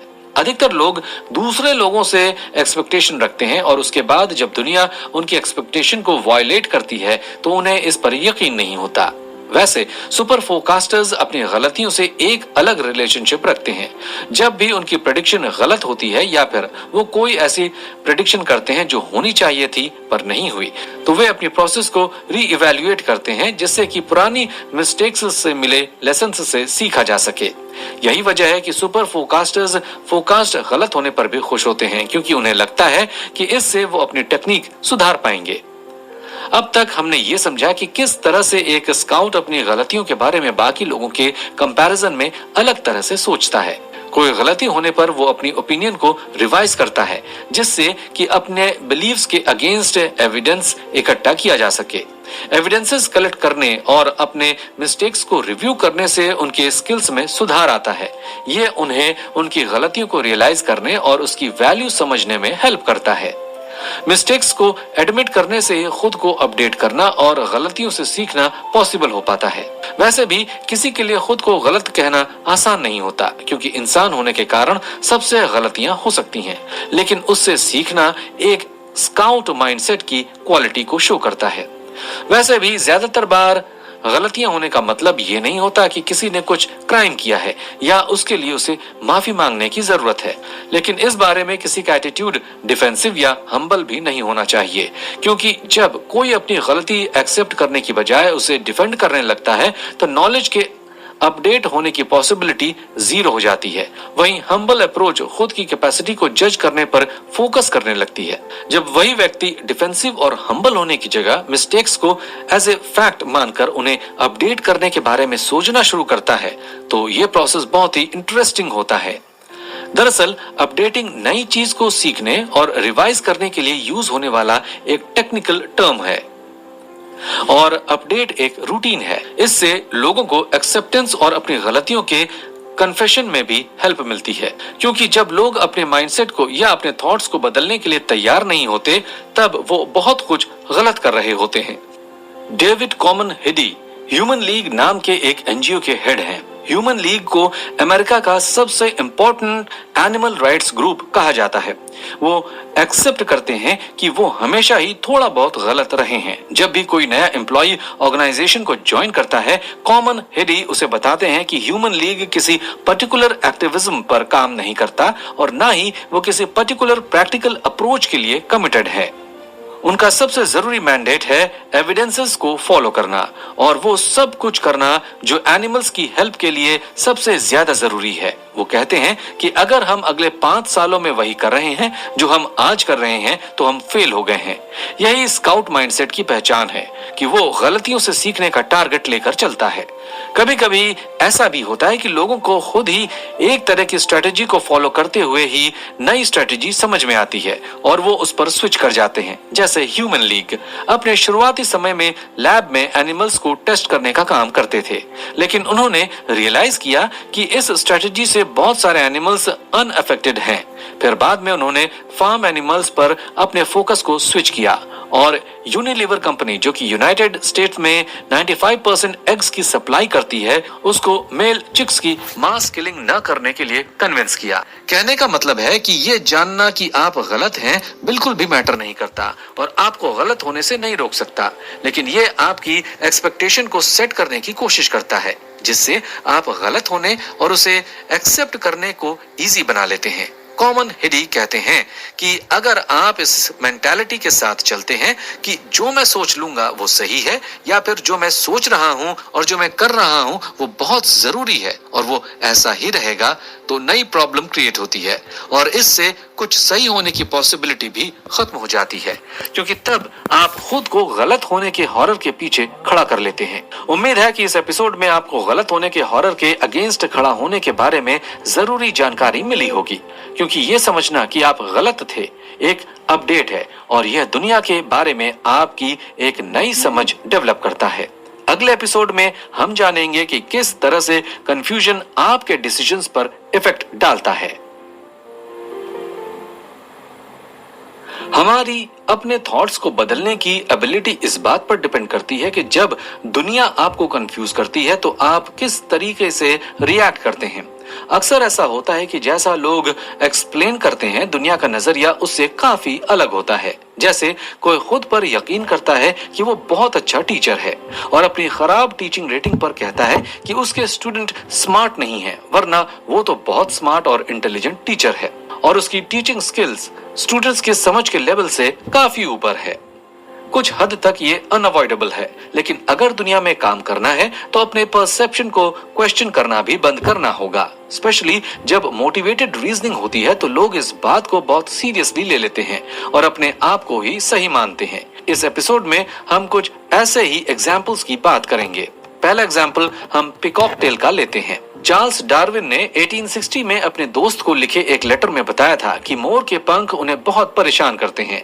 दरअसल डार्विन ने एवोल्यूशन की नेचुरल सिलेक्शन थ्योरी में कहा था कि जो फीचर्स एनिमल को सर्वाइव करने में हेल्प करते हैं वही जनरेशन बाय जनरेशन पास होते हैं और जो फीचर्स उन्हें सर्वाइवल में हेल्प नहीं करते वो कुछ समय के बाद एग्जिस्टेंस से बाहर हो जाते हैं।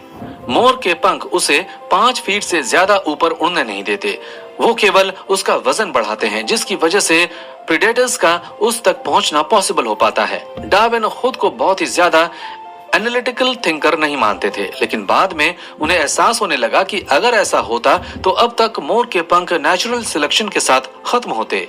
कुछ समय के बाद उन्हें अपने ही सवाल का जवाब खुद मिला और उन्हें पता चला कि केवल नेचुरल सिलेक्शन ही एवोल्यूशन को फोर्स नहीं करता, बल्कि सेक्सुअल सिलेक्शन भी जरूरी है। जैसे कि बड़ी और सुंदर टेल ऑपोजिट सेक्स के मेंबर्स को अट्रैक्ट करती है। यही वजह थी कि ये ट्रेड पीकॉक्स में कॉमन बना रहा, क्योंकि ये उनके सर्वाइवल और रिप्रोडक्शन दोनों में हेल्प कर रहा था। यानी कि जो मोरपंख डार्विन को एंजाइटी दे रहे थे उन्होंने उनकी थ्योरी को और भी ज्यादा स्ट्रॉन्ग बना दिया। ऐसा ही एक एग्जाम्पल है होम्योपैथिक हॉस्पिटल की मिस्ट्री। 1850 में लंदन रहने के लिए एक डरावनी जगह बन गया था। हर तरफ कॉलेरा का आउटब्रेक चल रहा था और हजारों लोग एक ही समय में मर रहे थे। हेल्दी लोग भी थोड़ी बहुत स्टमक प्रॉब्लम को महसूस करते और कुछ दिनों या कुछ घंटों में मर जाते। गवर्नमेंट ने साइंटिस्ट्स की एक काउंसिल बनाई और सिटी हॉस्पिटल में किस तरह के मेथड्स डिजीज को ट्रीट करने के लिए यूज किए जा रहे हैं उनको रिकॉर्ड करने के लिए कहा, ताकि पता चल सके कि कौन सा ट्रीटमेंट ज्यादा इफेक्टिव है। बाद में आए रिकॉर्ड के रिजल्ट्स इंप्रेसिव नहीं थे, क्योंकि हॉस्पिटल में कॉलेरा पेशेंट की मोर्टेलिटी रेट 60% थी। कोई भी मेडिसिन इसमें कोई फर्क नहीं डाल रही थी। लेकिन एक हॉस्पिटल था, ये हॉस्पिटल था लंदन होम्योपैथिक हॉस्पिटल। ये एक छोटा इंस्टीट्यूट था जो नए मेडिसिन ट्रेंड होम्योपैथी को फॉलो कर रहा था और उसमें मोर्टेलिटी रेट केवल 18% ही था। लेकिन तब होम्योपैथी एक मजाक था और उन लोगों ने इस डेटा को कंसिडर नहीं किया, जबकि यह गलत था। अगर काउंसिल इसके सरप्राइजिंग रिजल्ट को इन्वेस्टिगेट करती तो शायद कॉलेरा को तभी रोका जा सकता था, क्योंकि होम्योपैथी की सक्सेस रेट उस समय बहुत ज्यादा थी। लेकिन यह पॉसिबिलिटी रखना कि अगर मैं सही हूं तो दूसरा व्यक्ति भी सही हो सकता है, या फिर कोई अननोन ऑप्शन जो हमारे सामने नहीं है वो भी सही हो सकता है, हमेशा कंफ्यूजिंग होता है। इन दोनों एग्जाम्पल्स से कोई भी समझ सकता है कि एक पजलिंग ऑब्जर्वेशन दुनिया के बारे में आपके नजरिए को बदल सकता है। लेकिन एक बात पर अटक जाना, अपने माइंडसेट को न बदलना हमेशा नुकसान ही पहुंचाता है और ये कंफ्यूजन जैसी सिचुएशन क्रिएट करता है। लेकिन कंफ्यूजन कभी कभी आपके नजरिए को भी चेंज करता है। अपने कंफ्यूजिंग ऑब्जर्वेशंस को पुरानी थ्योरी में फिट करने के बजाय अगर उन्हें नई थ्योरी के बेस की तरह यूज किया जाए तो ये कंफ्यूजन ही एक बेहतर अप्रोच बन सकता है। स्काउट माइंडसेट भी लोगों को दुनिया में इंफॉर्मेशन और एक पजल की कई पीसेस को इकट्ठा करने के लिए मोटिवेट करता है। लोगों को नहीं पता होता कि इन पीसेस का क्या करना है, लेकिन जब उन्हें एक साथ रखा जाता है तो एक बेहतर पिक्चर तैयार होती है।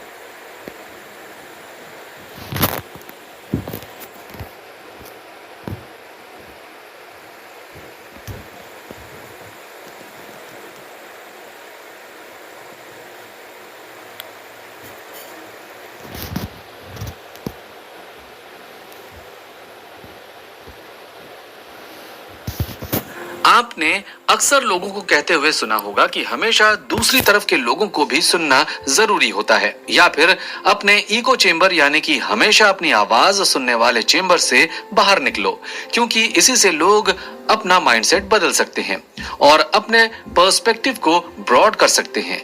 ये ऐसी एडवाइस है जो सुनने में अच्छी लगती है और कुछ लोग इसे फॉलो भी करते हैं, लेकिन एक सीक्रेट ये है कि ये काम नहीं करती। दूसरी तरह के लोगों को सुनना जरूरी होता है, लेकिन हमेशा ऐसा आपकी माइंड की हेल्थ के लिए अच्छा नहीं है, क्योंकि कभी कभी दूसरी साइड ज्यादा बायस्ड, इनएक्यूरेट और अपने पुराने बिलीव्स को फॉलो करने वाली हो सकती है। हमारी इको चेंबर के बाहर एक बिलीवेबल सोर्स ही सुनने लायक होता है और यही सोर्स चूज करने में लोग गलती करते हैं।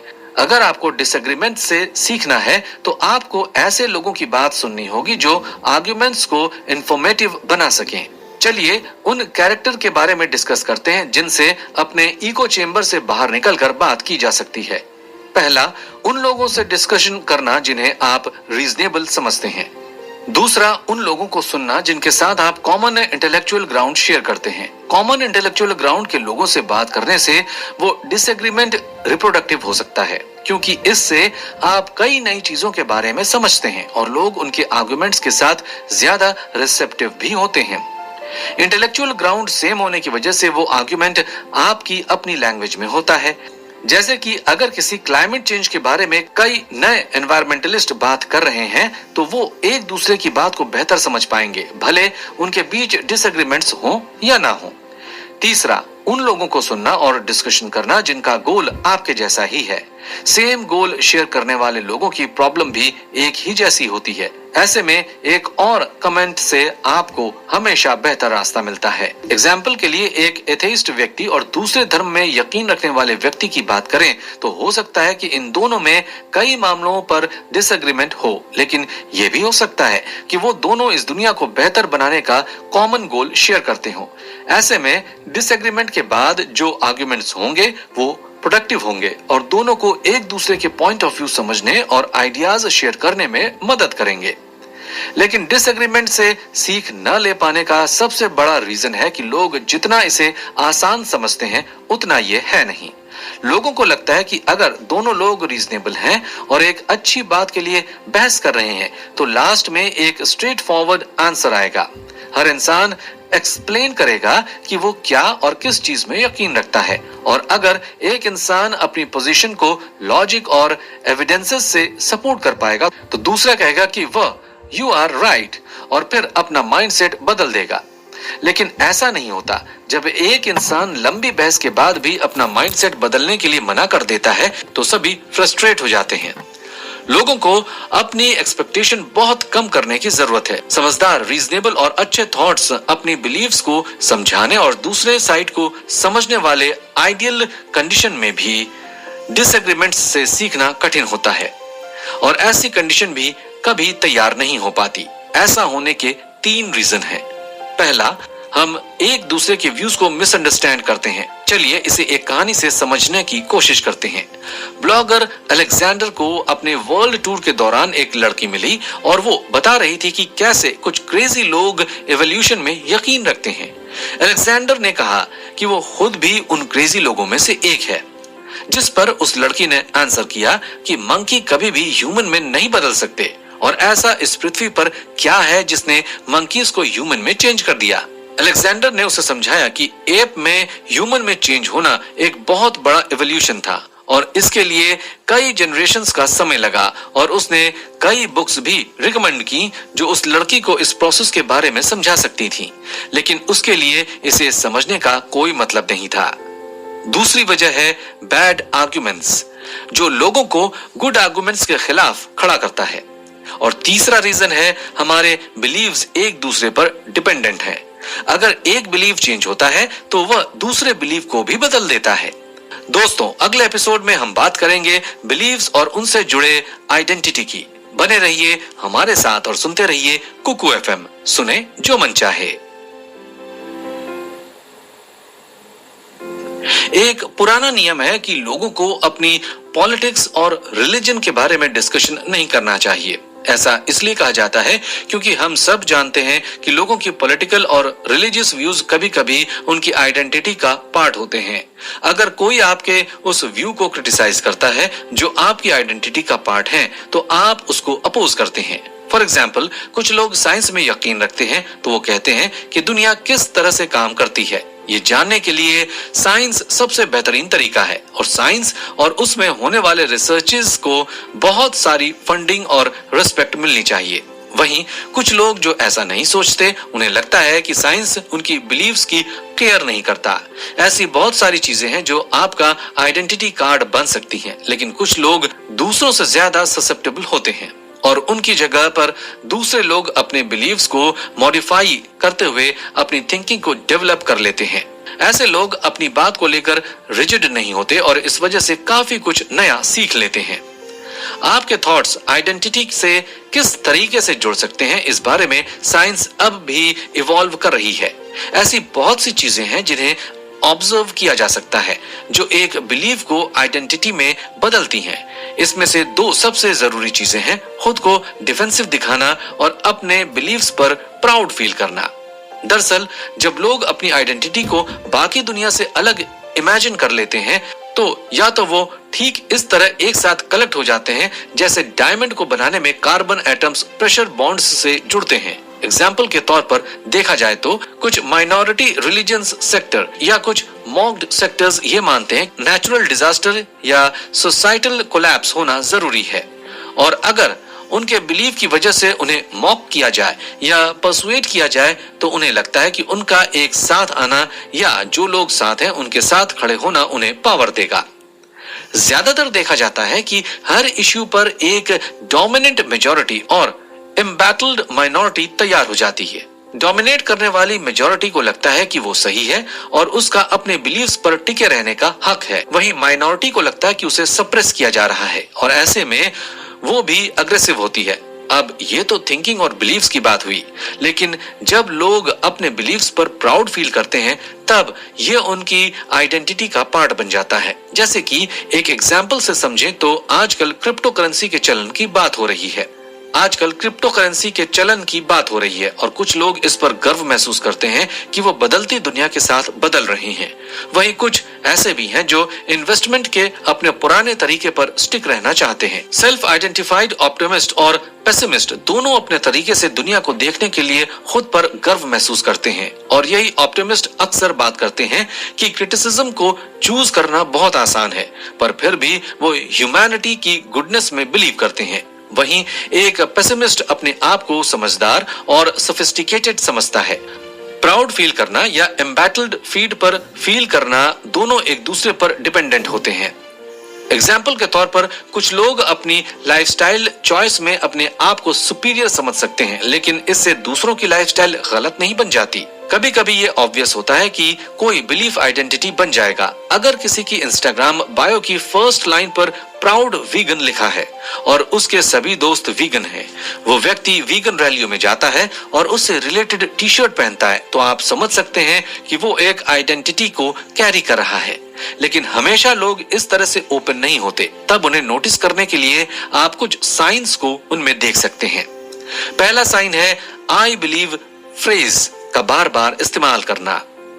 अगर कोई व्यक्ति आई बिलीव फ्रेज का बार बार यूज कर रहा है तो जरूर यह उसकी आइडेंटिटी से जुड़ा हो सकता है, जैसे कि वो बार बार बताता है कि वो ऑप्टिमिज्म में यकीन करता है, या फिर वो यकीन करता है कि कुछ लोग ज्यादा अच्छे होते हैं, या फिर दूसरा एग्जाम्पल है कि वो बिलीव करता है कि औरतें दुनिया को बदल रही हैं। ये बताता है कि वो दुनिया को डिस्क्राइब नहीं कर रहा बल्कि वो खुद की सोच को डिस्क्राइब कर रहा है। दूसरा है जब किसी आइडियोलॉजी को क्रिटिसाइज किया जाए तो वो व्यक्ति नाराज हो जाता है। जब कोई व्यक्ति किसी ग्रुप या बिलीफ सिस्टम को किसी क्रिटिसिज्म के लिए डिफेंड करता है तो ये शो करता है कि उसकी आइडेंटिटी भी इसमें इन्वॉल्व है। तीसरा साइन है ऐसी लैंग्वेज का यूज करना जो किसी के व्यू को डिफेंड कर रही हो। प्राउड स्टैंडिंग या अनएपोलॉजेटिक या फियरलेस जैसे वर्ड्स यूज करना साइन है कि लोग मेजॉरिटी सोसाइटी के अपोज में एम्बैटल्ड माइनॉरिटी व्यू शो कर रहे हैं। चौथा साइन है ऐसी टोन का यूज करना जो डोमिनेट हुए बता रही हो कि वही सही है। आपने नोटिस किया होगा कि कभी कभी हम अपने स्टेटमेंट में ऐसे फ्रेजेस यूज करते हैं like end of the story, end of the discussion. ये फ्रेजेस बताते हैं कि हम किसी और डिस्कशन के लिए ओपन ही नहीं हैं। इसी तरह से एक राइटियस टोन यूज करने का मतलब है कि आप अपने बारे में ग्रेट महसूस कर रहे हैं। जब कोई लेवल आपकी बिलीफ के डिस्क्रिप्शन से ज्यादा बड़ा हो जाए तब यहाँ प्राइड का सोर्स या स्टेटस सिंबल बन जाता है। उसके लिए बाउंड्री सेट हो जाती है कि आप अगर ऐसा चाहते हैं तो आपको ऐसा ही करना होगा। पांचवा है किसी और का हार्म पहुंचाकर खुश होना। ऐसी न्यूज जो अपोजिशनल आइडेंटिटी से जुड़ी हो कुछ लोगों को खुश करती है, जैसे कि कोई अगर वीगन नहीं है और उसे पता चलता है कि वीगन डाइट अनहेल्दी है, तब उसके चेहरे पर आने वाली खुशी उसकी आइडेंटिटी को शो करती है। अगला साइन है एपिथेट्स, यानी कि वो एडजेक्टिव जो पॉलिटिकल, कल्चरल या ऐसे ही दूसरे ग्रुप्स को दिए जाते हैं, जैसे कि सोशल जस्टिस वॉरियर्स, फेमिनाजी वगैरह। अगर कोई किसी पर्टिकुलर इश्यू के लिए इस तरह के एडजेक्टिव्स यूज करता है तो ये शो करता है कि वो इसे लोगों के बीच में झगड़े की तरह देख रहे हैं, आइडियाज के बीच के डिफरेंस की तरह नहीं। यहाँ ये मतलब नहीं कि उसकी पोजीशन गलत है या दूसरी तरफ की पोजीशन सही, लेकिन इसका मतलब यह है कि उसकी आइडेंटिटी उसके जजमेंट को पूरी तरह से इफेक्ट कर रही है और लोगों की बिलीव्स को आइडेंटिटी में बदलने की टेंडेंसी उन्हें केवल एक दूसरे के अगेंस्ट ही खड़ा नहीं करती बल्कि ये उनकी क्लियर थिंकिंग की एबिलिटी को भी इफेक्ट करती है। किसी एक बिलीव के साथ आइडेंटिफाई होने के बाद उन्हें उस बिलीव को डिफेंड करने के लिए तैयार रहना पड़ता है, जिससे वो इसके फेवर में एविडेंस इकट्ठा करने लगते हैं और फिर वो सोच ही नहीं पाते कि उस बात का कोई दूसरा साइड भी हो सकता है। लोगों की आइडेंटिटी का उनके थॉट्स के ऊपर बहुत ज्यादा इन्फ्लुएंस होता है, इसलिए ही कहा जाता है कि अपनी आइडेंटिटी को अपने थॉट्स से हमेशा नीचे रखें। ऐसा करने से वो आपके थॉट्स के ऊपर स्ट्रॉन्ग इफेक्ट नहीं डालेगी। अपनी आइडेंटिटी को हल्का रखने का मतलब है लोग जब भी किसी बात के बारे में सोचें तो उस समय अपने प्राइड और उनकी लाइफ में उसका क्या असर होगा इस बात को ध्यान में न रखें और ये पॉसिबिलिटी रखी जाए कि अगर किसी बात पर बिलीव करने के बाद ये पता चलेगा कि वो बात गलत है तो उसे एक्सेप्ट किया जाए। जैसे कि कोई लिबरल व्यक्ति तब तक लिबरल रहे जब तक उसे लगे कि लिबरल भले जजमेंटल है और वह किसी को नुकसान नहीं पहुंचाएगा, या फिर कोई फेमिनिस्ट कहे कि अगर उसकी वजह से किसी को नुकसान पहुंचता है तो वहां इस मूवमेंट को छोड़ देगा। इस एपिसोड की शुरुआत एक साइकोलॉजिस्ट की स्टोरी से करते हैं। सुजैन ब्लैकमोर ऑक्सफोर्ड यूनिवर्सिटी से साइकोलॉजी और फिजियोलॉजी की स्टडी कर रही थी। उनका पैरानॉर्मल फिनोमेना में यकीन था। उन्होंने इसी फील्ड में पीएचडी करना शुरू किया और सालों तक एक्सपेरिमेंट्स किए, टेलीपैथी, रिकॉग्निशन और बहुत सारे टेस्ट करने के बाद बहुत कम ही ऐसे ओकेजन्स आए जिनमें उन्हें सिग्निफिकेंट रिजल्ट मिले। लेकिन एक साइंटिस्ट के तौर पर उन्होंने एक्सपेरिमेंट्स को रिपीट किया, गलतियों को चेक किया और अंत में इस रिजल्ट पर पहुंची कि पैरानॉर्मल फिनोमेना रियल नहीं है। यह उनके लिए एक बहुत ही टफ ट्रूथ था क्योंकि इस फेनोमेना के इर्द गिर्द उनकी पूरी आइडेंटिटी बनी हुई थी। लेकिन बाद में उन्होंने रियलिटी को एक्सेप्ट करते हुए बताया कि वो एक साइंटिस्ट हैं और उन्हें एक्सेप्ट करना होगा कि उनके एक्सपेरिमेंट के रिजल्ट उन्हें गलत साबित कर रहे हैं। ब्लैकमोर की आइडेंटिटी ने उन्हें उनका माइंडसेट बदलने में प्रॉब्लम क्रिएट की थी, लेकिन उन्होंने मैनेज करते हुए उसे बदला क्योंकि एक पैरानॉर्मल बिलीवर के अलावा उनकी दूसरी ट्रुथ सीकर वाली आइडेंटिटी ज्यादा मजबूत थी। ये उन सभी लोगों के लिए कॉमन है जो हार्ड ट्रुथ को फेस करना जानते हैं, अपने माइंडसेट को बदलते हैं, क्रिटिसिज्म को डील करते हैं और अपने ऑपोजिंग व्यूज को सुनना जानते हैं। स्काउट माइंडसेट भी ऐसा ही है। वो आपके साथ हमेशा नहीं रहता, बल्कि कुछ पर्सनल वैल्यूज की तरह आपको गाइड करता है। इमेजिन करिए कि आपने अपने आप से इस हफ्ते रोज सुबह जल्दी उठने का प्रॉमिस किया है और मंडे की सुबह अलार्म 5:30 बजे बजने वाला है, लेकिन आप एग्जॉस्टेड हैं और अपने प्रॉमिस को तोड़ना चाहते हैं। तब दो अलग अलग चीजें हैं जो आप खुद को मोटिवेट करने के लिए कह सकते हैं। पहला कि मुझे खुद से किया अपना प्रॉमिस नहीं तोड़ना चाहिए, या फिर ये कि मैं उस तरह का इंसान नहीं हूं जो किए गए प्रॉमिस को पूरा नहीं करता है। अब इसमें पहला स्टेटमेंट शो करता है कि आप खुद को किसी काम के लिए फोर्स कर रहे हैं, वहीं दूसरा स्टेटमेंट सिचुएशन को आपकी आइडेंटिटी के ट्रैप में फ्रेम करता है, क्योंकि अब बेड से बाहर आना आपकी वैल्यू का सवाल है। ऐसा स्काउट माइंडसेट के लिए भी है। अगर कोई स्काउट होने पर प्राउड फील करता है तो उसके लिए ये आसान हो जाता है कि वहां ऐसे सिचुएशन में अपने टेम्परामेंट को शांत रखे जब कोई उसे डिसएग्री कर रहा है। आइडेंटिटीज एक बैग की तरह काम करती है, इमोशनल लैंडस्केप को बदलकर शॉर्ट अवॉर्ड की तरफ भागने लगती है। लोगों का माइंडसेट उनकी कम्युनिटी और उनकी सराउंडिंग सोशल ग्रुप से भी काफी अफेक्ट होता है। इसलिए लोगों को अपने आसपास के लोग चुनने के लिए पॉजिटिव एटीट्यूड का इस्तेमाल करना चाहिए। अगर कोई कंपनी शुरू करें या अपनी राइटिंग के लिए एक ऑडियो ऑडियंस ढूंढ रहे हैं या कोई पोटेंशियल क्लाइंट्स बनाना चाह रहे हैं, तो आपको अपने लिए अपनी बातों और आपके काम के हिसाब से एक नीश तैयार करना होगा। लोग कंप्लेन करते हैं कि ट्विटर, फेसबुक और बाकी इंटरनेट प्लेटफॉर्म्स बहुत टॉक्सिक हैं, लेकिन आप अपनी कम्युनिटी को ऑनलाइन भी आसानी से तैयार कर सकती हैं। ये ऑब्वियस है कि ऑफलाइन दुनिया की तरह आपको ऑनलाइन भी कई ट्रोल्स और फालतू चीजें और लोग मिलेंगे, लेकिन आपको उन पर ध्यान दिए बिना ऐसे लोगों को फॉलो करना होगा जो आपकी एक्सपेक्टेशंस को पूरा करते हों। जिन लोगों को आप ऑनलाइन पढ़ते या फॉलो करते हैं वो आपकी आइडेंटिटी को उतना ही सेव करते हैं जितना आपकी रियल लाइफ की कम्युनिटी करती है, जिससे कि आप अपने सोल्जर माइंडसेट को स्ट्रॉन्ग कर सकते हैं। फॉर एग्जाम्पल, अगर आप एंग्री या डिफेंसिव लोगों के साथ अपना समय स्पेंड करते हैं तो ये आपके सोल्जर माइंडसेट को मजबूत करेगा। वहीं अगर आप व्यू को बदलने या ऐसी डिबेट देखते हैं जिनमें दो अलग अलग ग्रुप्स की शांत आर्गुमेंट हो रही हो, तो ये आपके स्काउट माइंडसेट को मजबूत कर सकता है। माइंडसेट को डेवलप करने के लिए आप अपने रोल मॉडल भी चुन सकते हैं। ऐसा कोई कैरेक्टर है जो आपको पसंद हो और जिसे आप खुद में लाना चाहते हो, तो उसके लिए एक रोल मॉडल को ढूंढकर आप उसे फॉलो कर सकते हैं। जैसे कि एक एम्बिशियस एंटरप्रेन्योर अपने आप को याद दिला सकता है कि कुछ एंटरप्रेन्योर्स 18 घंटे काम करते हैं और बहुत सक्सेसफुल होते हैं।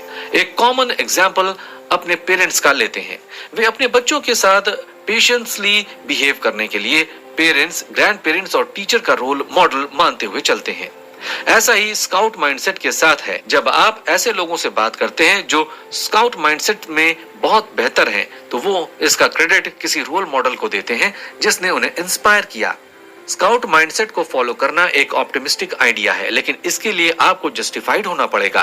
कुछ तरीके जो हमने अब तक डिस्कस किए, आप उन्हें फॉलो कर सकते हैं। जैसे कि जब भी आप कोई डिसीजन ले रहे हो तो खुद से पूछ सकते हैं कि कहीं कोई ऐसी बायसनेस तो नहीं जो आपके जजमेंट को इफेक्ट कर रही है, या फिर जब आप किसी बात की सर्टेनिटी या अनसर्टेनिटी के बारे में पक्के यकीन से बात कर रहे हैं, तो एक बार ये सोच सकते हैं कि क्या ऐसा सच में हो पाएगा।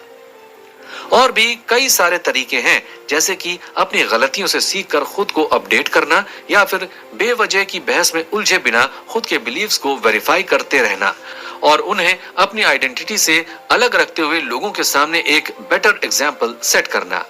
इस ऑडियो बुक में अब तक आपने कई कैरेक्टर के बारे में जाना जिन्हें फॉलो करके आप एक स्काउट माइंडसेट को डेवलप कर सकते हैं। मुझे उम्मीद है कि ये ऑडियो बुक आपके लिए काफी हेल्पफुल साबित हो रही होगी और एक अच्छा और पॉजिटिव माइंडसेट डेवलप करने में आपकी मदद कर रही होगी। इस ऑडियो बुक से अगर आपकी सोच में थोड़ा भी बदलाव आया है तो कमेंट करके हमें जरूर बताएं। और ऐसी कई और इंटरेस्टिंग ऑडियो बुक्स